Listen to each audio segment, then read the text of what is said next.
Hey guys, Fox here, and today we're going to be talking about the NFL's taunting problem. Look, the NFL over the past couple weeks, and well, a lot this weekend, we've seen one major issue pretty much happen very frequently, and that is the issue of taunting.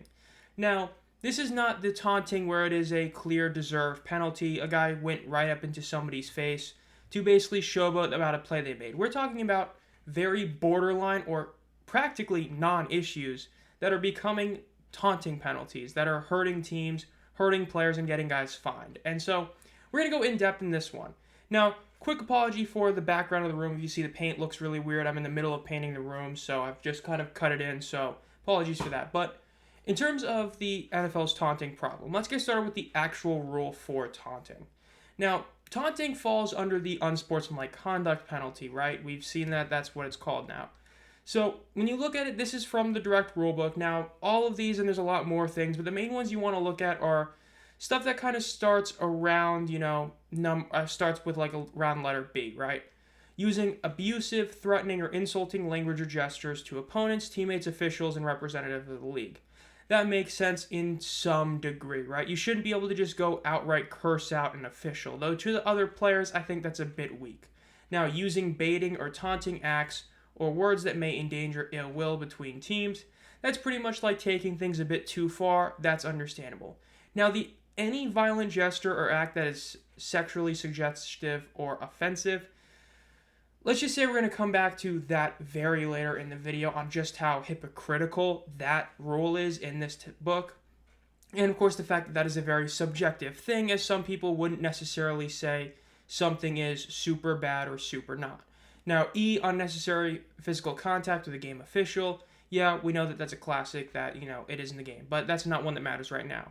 Then prolonged or excessive celebrations or demonstrations by an individual player or multiple team or players is F. Yes, that makes sense, right? You shouldn't be celebrating a touchdown for 5 minutes, okay? And then lastly, G, using any prop or object as a prop, possessing any foreign or extraneous objects, right? That would be like, pulling out a cell phone for a celebration, which we have seen before. Which, yes, makes sense. So, the rule book mostly here sounds okay. It's just the issue around B and D. Whereas B, to officials, sure, makes sense, but to other players seems very weak. And then same with D of a violent gesture or sexually suggestive or offensive, which again, we'll get to why that's so hypocritical later. Now, why do I bring this up? Because we saw three pretty bad instances of unnecessary roughness penalties, which were from taunting. Now, the first one was the one that was I guess we'll call it the not worst of the three of them. That was the one to Alameda Zacchaeus. He had one where he kind of just flicked the ball into somebody's face. Sure, that can be called taunting. Some people would say it's taunting. I think that's a pretty weak taunting call. I don't think that's necessarily that terrible. But I know some would say it, so that's at least somewhat understandable. But then we get to the Allen Lazard one. This was bad. He went and he did a little finger gun celebration. And they gave him an unnecessary roughness penalty for that. Because that's a violent act. Could you imagine if, let's say on YouTube, like a big YouTuber like Markiplier or Moist Critical did this on their webcam or something and then got a video taken down and demonetized? Could you imagine the public outrage that would be on YouTube if that were to happen? That is such an unbelievably weak call. That's a terrible call. There's no real defending it. People were joking about hey, my son could have been watching this. That was a great call as a joke because that was insanely weak. And now we get to the last one of the group, and that was the CeeDee Lamb one.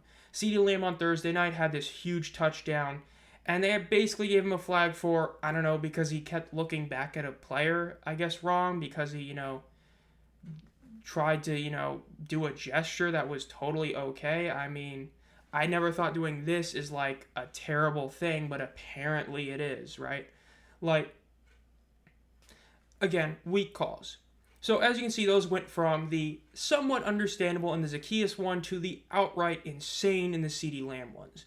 Now again, those are not the only ones, and that's not the only issue with this thing. The issue is that these players are getting fined for that as well.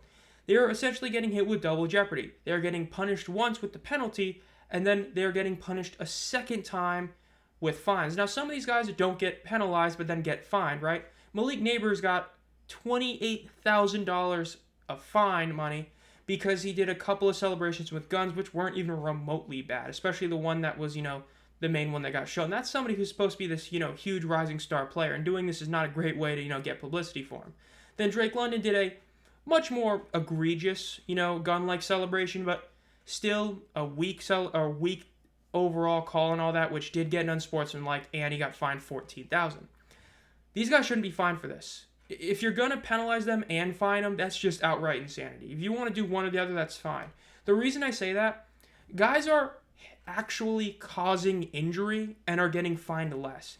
Now, yes, especially with the Brian Branch situation, apologies for that, with that situation, admittedly, yes, it wasn't necessarily all his fault. McBride did lower his helmet as well, and just because of how the NFL is, right, they only punish the defender. But from an NFL standpoint, right, if you're viewing this as an NFL official, representative, whatever, you view that Brian Branch lowered his helmet to hit somebody in the head, okay? That's how they're viewing it. So that which caused both of them to go to concussion protocol deserves less of a fine than doing a gun celebration?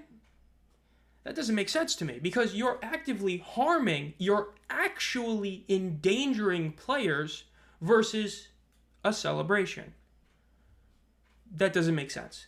And then Christian Boyd got hit with a sub $5,000 penalty or fine for an unnecessary roughness hit last week. Now, again, it wasn't as bad as it looked initially, but it still did give Devontae Smith a concussion, and again, a sub $5K penalty or fine. Make that make sense. You see how it just doesn't add up, right? We're giving massive penalties in a sense and massive fines to these players for doing celebrations. I mean, like an unnecessary roughness penalty, I mean, a 15-yard penalty is a 15-yard penalty, right? But you're saying that, like, taunting is the same as, hitting somebody, like, below the belt, hitting someone really low or really high when they shouldn't. It's just, like, this is something that we just don't see. I mean, this is not an issue that I see when I watch spring football. I'm just going to say it, right? I'm a spring football channel. I don't see that when I watch the UFL, USFL, XFL. I'm not seeing weekly awful taunting calls like this. And that's been the case this season. You can look it up. There are many more examples from this year. There's been a few, every year, but it's gotten really bad this year. And I'm just going to leave with the hypocritical point, right? So, during that same game CeeDee Lamb was, playing, Post Malone was in attendance, and the NFL's official Twitter and a lot of other socials made note of him being there, right? Representing spring football, wearing the Aubrey jersey. Go look at Post Malone's entire discography. Look how many songs are explicit. Look how many there are. You can go to album after album and see song after song after song. That if you go on Spotify, it has that little E on it. That means it's explicit. That means it's supposed to be, for like adults, that kind of thing, right? Or it's adult language, adults should listen to it first, that kind of thing. So if your whole reason to penalizing these guys for taunting is because it teaches kids a bad lesson, why are you promoting Post Malone, right? I mean, if you're viewing from the NFL standpoint, right, you shouldn't do a gun celebration because a kid could, copy that or something, but then you want to promote, rappers, singers, bands, all these kind of things and people that have explicit words in all their songs. I mean, like, it's insanely hypocritical, right? And that goes back, like, the earlier part of, the sexuality stuff and all that. Like, some of these songwriters that there are songwriters, you know what I mean? Singers and all that they're promoting, because this isn't the only one. There's a lot of other ones. They have, like, sexually inappropriate lyrics in their songs, in their music videos. And you're saying that it's okay to promote them, but not a little gun celebration or something like that? That makes absolutely no sense. And you can't even, like, that's one of those things you can't argue that, because it's not like you're, trying to block out both sides. If you allow one, you have to allow the other one. You can't block out gun celebrations if you're going to let people who, are rappers or singers that, sing about stuff that's very much against, the NFL's policy, right? They rap about stuff that, like gangs and stuff, or they sing about sexual stuff, yet you're going to flag players and fine them for doing very minor acts of, a little gun celebration here or there, or a little bit of, trying to, pump themselves up or something, showing emotion, as people like to say. It doesn't make any sense. These guys, get penalized for flexing. Like, really? It's getting really soft, right? I mean, it just really is. And again, I hate to say it again, but I don't see these issues in the UFL. I don't. I mean, more and more we go week to week. It's making me miss the UFL more and more because the officiating is so much better. It's supposed to be a developmental league even for the refs, yet the refs do a better job because, they have an actual sky cam looking at everything. They have an actual, ref box pretty much. I don't know. Let me know what your guys' thoughts are down below in the comments. Again, I think this is a massive issue, this whole taunting thing that needs to be addressed, but I don't think it will. The NFL seems to have at least one rule that gets worse every year. They fix one thing and it gets worse in others, right? It's the one step forward, two steps back policy, right? You implemented that terrible, ability to challenge PI. It absolutely failed. You took it away, so congrats, it was for nothing, right? I haven't seen, roughing the passer be as bad this season, but now this has gotten worse and there's other things that have gotten worse. It's just, it is what it is. If you enjoyed this video, make sure to subscribe to the channel. If you just saw me with this video, I do talk about the NFL once in a while, but I am a spring football channel. I would very much appreciate it if you join in the channel. Give spring football a chance if you haven't already. Again, subscribe to the channel. We are doing a giveaway at 1,000 subscribers, and we're currently on the road to 900. So make sure to subscribe if you haven't already. I do a video at least twice a week so far during the off season. We'll be uploading more naturally when the season kicks into gear. If you've been a fan of the channel for a while, think about becoming a community member for as low as 99 cents a month. And as always, guys, have a great night.